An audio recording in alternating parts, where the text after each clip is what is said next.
मित्रांनो, सप्रेम जय भीम. भारतीय संविधानाचे जनक डॉक्टर बाबासाहेब आंबेडकर आणि लोकशाहीचे विचार वैभव हे भास्कर सुमन यांनी लिहिलेले पुस्तक आहे. त्यातील काही भागांचा आपण आढावा घेत आहोत. तर पाहूया पुढील भाग.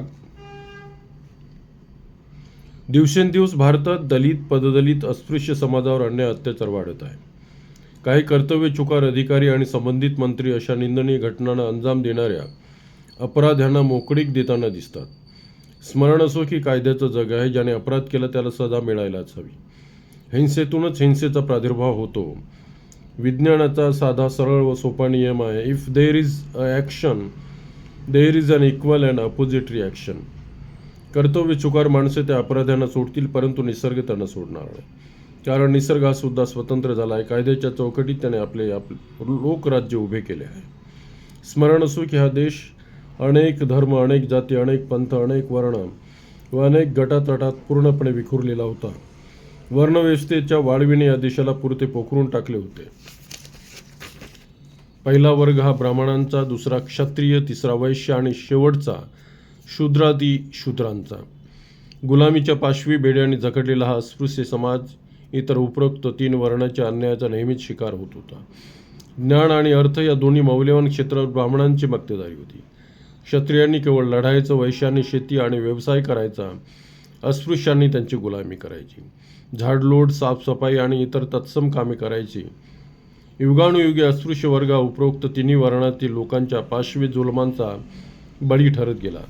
जेवढा अन्याय इंग्रजांनी येथे आपली सत्ता प्रस्थापित केल्यानंतर केला नाही, त्याहीपेक्षा कितीतरी पटीने अमानवीय अन्याय येथील प्रस्थापितांनी अस्पृश्यावर केले.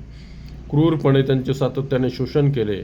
अस्पृश्य वर्ग हा प्रस्थापितांच्या रानटी क्रौर्याचा नेहमीच बळी ठरत गेला. फ्रेंचमधील सामाजिक क्रांती. फ्रेंचची सुद्धा भारतासारखीच उच्च नीचतेवर आधारलेली सामाजिक स्थिती होती. फ्रेंचमध्ये भारतापेक्षा एक कमी म्हणजे तीन वर्ग अस्तित्वात होते. पहिला वर्ग हा ज्येष्ठ धर्मगुरूंचा, दुसरा वर्ग धनाढ्य किंवा उमरावांचा आणि तिसरा म्हणजे शेवटचा वर्ग हा व्यावसायिक, शेतकरी, व्यापारी आणि कामगार इत्यादींचा. तेथील 80% जमीन ही तेथील उपरोक्त दोन वर्गात म्हणजे पहिल्या आणि दुसऱ्या वर्गातील लोकांच्या ताब्यात होती.